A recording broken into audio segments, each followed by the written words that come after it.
Hello दोस्तों, मेरे YouTube channel study with Sachin में आपका स्वागत है। आज मैं आपको इस वीडियो में भारत के चुनाव से संबंधित 30 बहुत महत्वपूर्ण प्रश्न कराऊंगा जो पहले भी railway, CGL, CHSL, DSSB exam में पूछे जा चुके हैं और आगे भी पूछे जाने की संभावना है। तो इस वीडियो को अंत तक। प्रश्न 1, भारत के चुनाव आयोग के अनुसार एक राष्ट्रीय पार्टी के रूप में मान्यता प्राप्त करने के लिए एक राजनीतिक दल को कितने राज्यों में होना चाहिए? तो कितने राज्यों में होना चाहिए? कम से कम 4 राज्यों में होना चाहिए। ऑप्शन 3 इसका सही आंसर है। प्रश्न 2, स्वतंत्र भारत का पहला चुनाव किस वर्ष कराया गया था?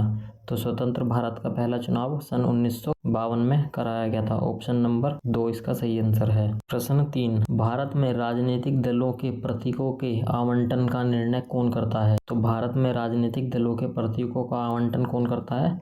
चुनाव आयोग। ऑप्शन नंबर 3 इसका सही आंसर है। प्रश्न 4, भारत में चुनाव आयोग द्वारा तय किए गए चुनाव अभियान या प्रचार की अवधि या समय सीमा कितनी है? तो समय सीमा कितनी है चुनाव अभियान या प्रचार करने की? वो है 2 हफ्ते। ऑप्शन नंबर 2 इसका सही आंसर है, 2 हफ्ते। प्रश्न 5, निम्नलिखित में से कौन भारत की पहली महिला मुख्य चुनाव आयुक्त थी? तो भारत की पहली मुख्य चुनाव आयुक्त कौन थी? रामा देवी। ऑप्शन नंबर 3 इसका सही आंसर है, रामा देवी। प्रश्न 6, भारत के मुख्य चुनाव आयुक्त को कार्यकाल से किसके द्वारा हटाया जा सकता है? पहला है दोनों संसद द्वारा हटाया जा सकता है और दूसरा है ये भारत के राष्ट्रपति द्वारा। ऑप्शन नंबर 1 और 3 दोनों ही इसके आंसर है, यानी कि 1 और 3 संयुक्त। प्रश्न 7, निम्नलिखित में से कौन भारत के प्रथम मुख्य चुनाव आयुक्त थे? तो भारत के प्रथम मुख्य चुनाव आयुक्त कौन थे? सुकुमार सेन। प्रश्न 8, भारत के राष्ट्रपति के चुनाव में विवाद की स्थिति में निर्णय लेने का अधिकार किसके पास है? यदि राष्ट्रपति का चुनाव होता है और उसमें किसी चीज पर विवाद हो जाता है तो उसमें निर्णय लेने का अधिकार किसका होता है? उच्चतम न्यायालय का। ऑप्शन 4 इसका सही आंसर है, उच्चतम न्यायालय। प्रश्न 9, भारत के मुख्य चुनाव आयुक्त का कार्यकाल क्या है या फिर कितना है? तो भारत के मुख्य चुनाव आयुक्त का कार्यकाल कितना होता है? या तो 6 वर्ष या फिर 65 वर्ष की आयु तक, जो भी पहले हो जाए। ऑप्शन 4 इसका सही आंसर है। प्रश्न 10, भारतीय चुनाव आयोग के मुख्य कर्तव्यों में से क्या एक शामिल नहीं है? तो भारतीय मुख्य चुनाव आयोग के मुख्य कर्तव्यों में क्या शामिल नहीं है? स्थानीय चुनावों का संचालन करना शामिल नहीं है। ऑप्शन नंबर 4 इसका सही आंसर है। प्रश्न 11, निर्वाचन आयोग के प्रमुख को किसके द्वारा नियुक्त किया जाता है? निर्वाचन आयोग के प्रमुख को भारत के राष्ट्रपति द्वारा नियुक्त किया जाता है।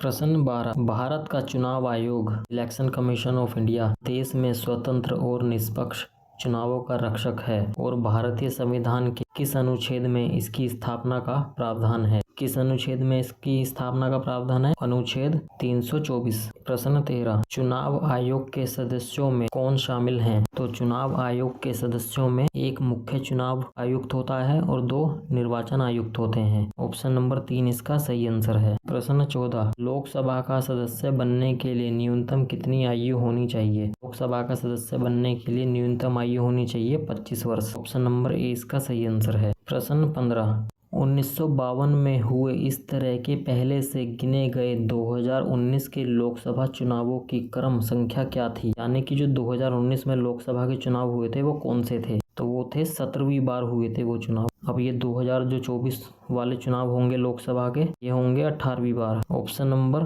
2 इसका सही आंसर है। प्रश्न 16, संसद के निचले सदन की अधिकतम सदस्य संख्या क्या है? संसद के निचले सदन की अधिकतम संख्या है 552। ऑप्शन नंबर 3 इसका सही आंसर है। प्रश्न 17, भारत का प्रधानमंत्री बनने के लिए न्यूनतम आयु कितनी है? भारत का प्रधानमंत्री बनने के लिए न्यूनतम आयु कितनी होनी चाहिए? 25 वर्ष, क्योंकि लोकसभा चुनाव के लिए भी कितनी आयु होनी चाहिए? 25 वर्ष। और लोकसभा चुनाव से ही क्या बनते हैं? प्रधानमंत्री।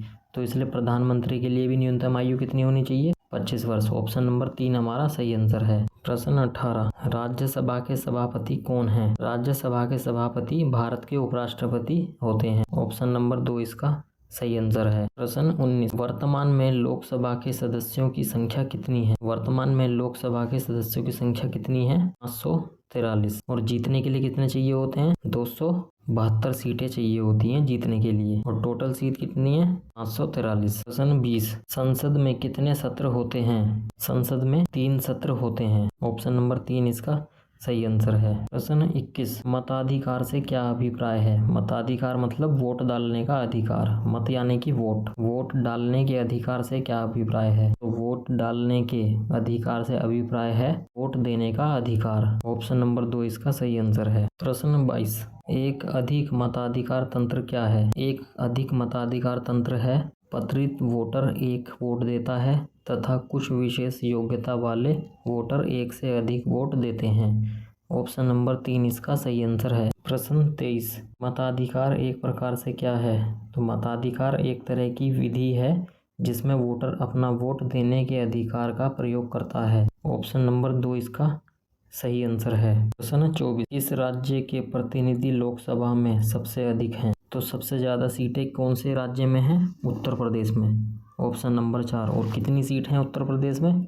80 सीट हैं लोकसभा की। प्रश्न 25, भारत के राष्ट्रपति कितने वर्ष की अवधि के लिए पद धारण करता है? भारत का राष्ट्रपति 5 वर्ष की अवधि के लिए पद धारण करता है।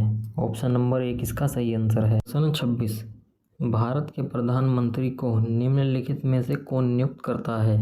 भारत के प्रधानमंत्री को भारत के राष्ट्रपति नियुक्त करते हैं। ऑप्शन नंबर 1 इसका सही आंसर है। प्रश्न 27, राज्यसभा के सदस्य के लिए न्यूनतम आयु कितने वर्ष है?